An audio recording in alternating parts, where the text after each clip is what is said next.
Nintendo's Game Boy Advance. Released on March 21st within Japan, June 11th in North America, and 11 days later in Europe. It proved to be a great success. It sold 81 million units across the world, which is much more than the PSP, the NES, the Xbox One, and a whole bunch of other stuff. The only other systems that surpassed GBA in terms of sales were the likes of the Xbox 360, Wii, and the PS4. So clearly, it definitely did well. When the console launched in Japan, it came with 4 notable first-party titles: F-Zero, Kuru Kuru Kuruin, Super Mario Advance, and Napoleon? Despite all of this, there were no traditional JRPGs. Not yet, anyway. Of course, third parties had their hats in the proverbial ring already with games such as Castlevania Circle of the Moon, Choo Choo Rocket, and Rockman EXE. Not too long after launch, Tactics Ogre Gaiden came out. That and Rockman EXE were the first taste of JRPG that the system got. But still, there was nothing more traditional just yet. Nothing like a Final Fantasy or a Dragon Quest had happened. But that all changed on the 1st of August 2001, the 15th of November 2001, or the 22nd of February 2002. Those were the days in which a little game called Golden Sun had been released.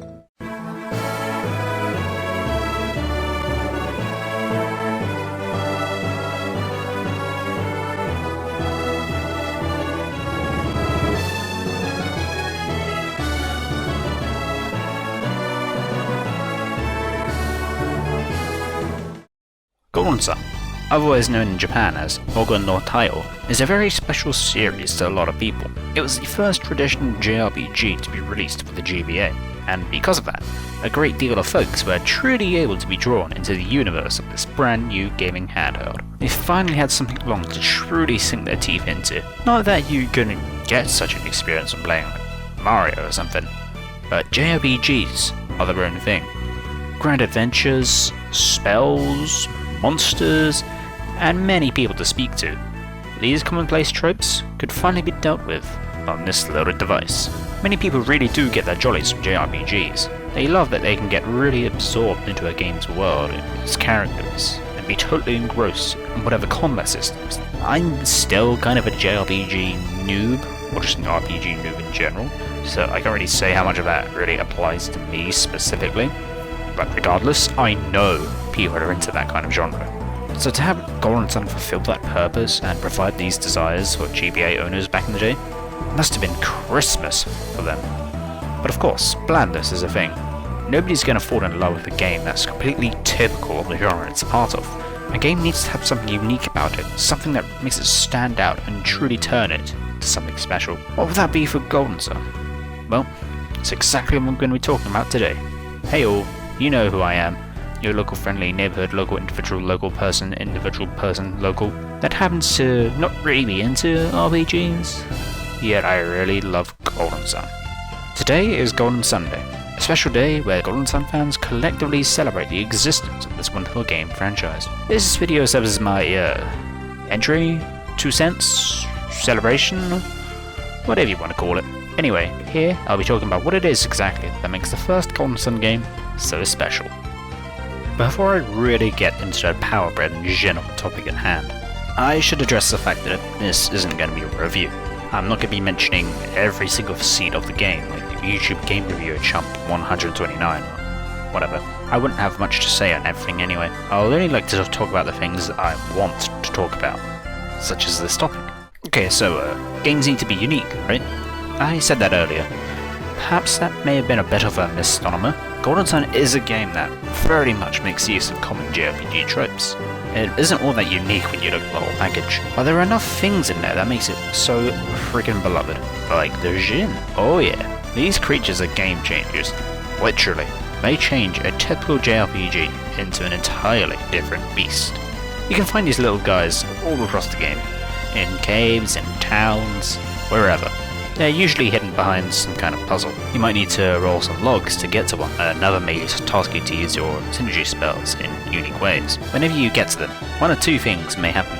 They could either join you right there and then, or they might challenge you to a fight. Winning that fight then leads to them joining your party. These fights can be pretty tough. especially the early ones.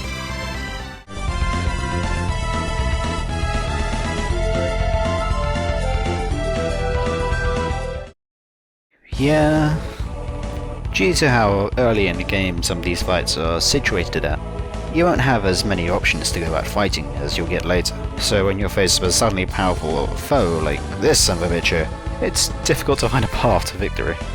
But it is nice when a path is found. Or you could save scum. I mean, that's what I do. Anyway, so you've collected some Jinn. You've got a handful of them in your party. They look like they're equipped to various members of your party. That, my friends, is where the magic happens. Or, in this case, this is where the synergy happens. Equipping a character with a Jinn will increase their stats. The kinds of stats that change depend on the type of Jinn used, typically speaking anyway. For example, Mars, or Fire Jinn, will focus more on increasing your attack and lowering your speed, while Jupiter, or Wind Jinn, have more of a focus on PP. Sounds familiar, doesn't it? Yeah, it sounds just like the materia system from Final Fantasy VII. What makes this Jinn system much more unique, and downright better than that, is how the Jinn creatures themselves interact with the classes. For you see, giving a character a certain combination of different Jinn types will change their class. The kind of classes they can access depend on the element that character is most attuned to. Isaac is a Venus adept, so he'll have access to a specific set of classes, while Mia is a Mercury adept, meaning she can have her own set of classes. Give Isaac some Jupiter Jinn alongside some Venus ones, and he'll become a Seer instead of his usual sort of like base Squire class set. Give Mia some Jupiter Jinn and very little Mercury, and she'll become a Hermit as opposed to a Water Seer. If you've played pretty much any JRPG, you'll know what the classes are all about. Different ones are able to do different things. They'll have their own skills, spells, stat layouts, stat growths, that kind of thing. So, Ivan, the Jupiter Adept, can be using Venus spells for the entire game. Garrett, the Mars Adept, could use Jupiter spells. It all depends on what you want to do. Freedom. Now, that's a very important aspect of game design. You don't want to limit your players' options. People don't like to be restricted. They want to be able to do whatever they want, whenever they want. Some could call it selfishness. In certain contexts, yes, that's the case, especially when considering this whole situation the world currently finds itself in. But for video games, it's at the very least nice for the player to be able to choose what to do. Just look at games like Breath of the Wild, Mario 64, any Grand Theft Auto, and so on. Those games are so highly regarded for their immense freedom aspects. Not every game can afford to include it, however. It's kind of hard to do so in like puzzle games and story-driven narrative games like Telltale games and stuff, because those games have very specific rules that have to be followed. Sure, in The Walking Dead, there are choices you can make, but this ultimately doesn't lead to much in the grand scheme of things. The overall plot still remains the same. The player's choices essentially decide whether a certain character feels grumpy or not during one scenario. In JRPGs, freedom is easily insertable. The player could want to fight a boss using only mages, using only a particular spell, or they could do it while forcing their entire party to wear chicken suits, or something. In fact, this kind of freedom is how those challenge videos on YouTube are possible. I know that's all the rage these days, so freedom is certainly I know that's all the rage these days, so freedom is certainly important to a lot of people. The fact that in Golden Sun, you're able to completely change the capabilities of your entire cast of characters means that freedom is abundant here.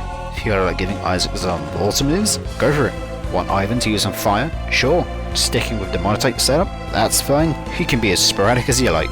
However, this is all like behind the Jinn. If you want freedom, you're gonna have to work for it. Some could see that as a negative, but I don't think so.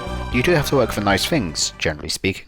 And that would be Golden Sun's killer app. The Jinn allow for practically unlimited potential in how you want to set up your team. It's almost like how in Pokemon, you can have any kind of party you like.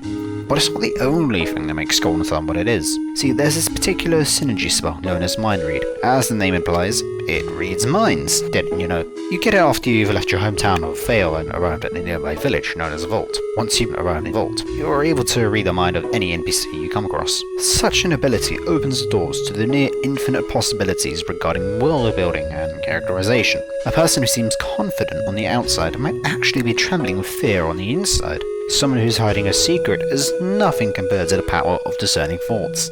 Just, think about that. Just one more thing I'd like to mention before I sign off. It'll be a quickie, I think.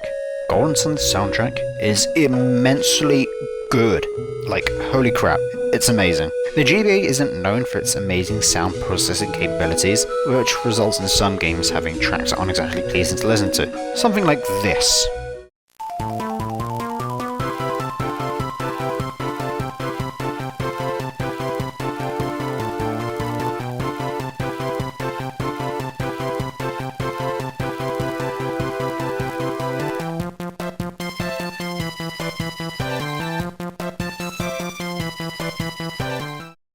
On the Golden Sun side of things, that's one of the few GBA games to really make good use of the hardware's soundchip. I've been playing songs from its OST across this video so far, but here's some short clips of the game's best tracks.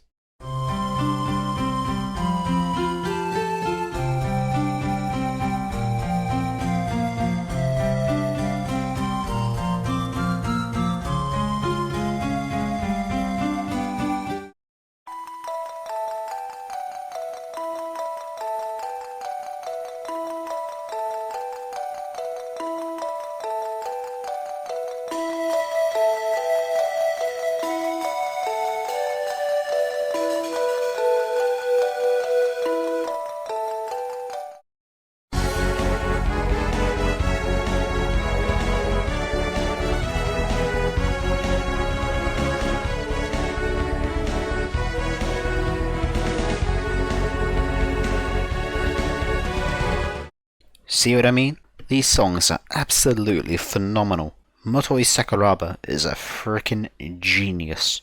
One of the main reasons I want a Golden Sun remake of some kind is for an official modern take on this soundtrack, which unfortunately is currently limited by the GBA. Not in a bad way, it's just that it's very clear these songs would sound better on newer hardware. Just look at all the remixes available on YouTube to see what I'm talking about, or heck, the one remix that they've got in Smash. I think that's just about it for today. This is the first video script thing I've ever finished, and I have no idea how long this video will end up being. I don't want to drag it out, so I'll end it here. I've kind of run out of interesting things to say anyway. With all that I've said in mind, I hope you've come to realise why Golden Sun is so special to the people that played it. And if you haven't played it, please do. It's a fantastic game that could do with some more love and attention. There's plenty more reasons why Golden Sun is great, but I'll be here all day if I yap on about that. And besides, I kinda want you to experience most of that for yourself. At the very least, I hope I've done an adequate job here. See you all next time.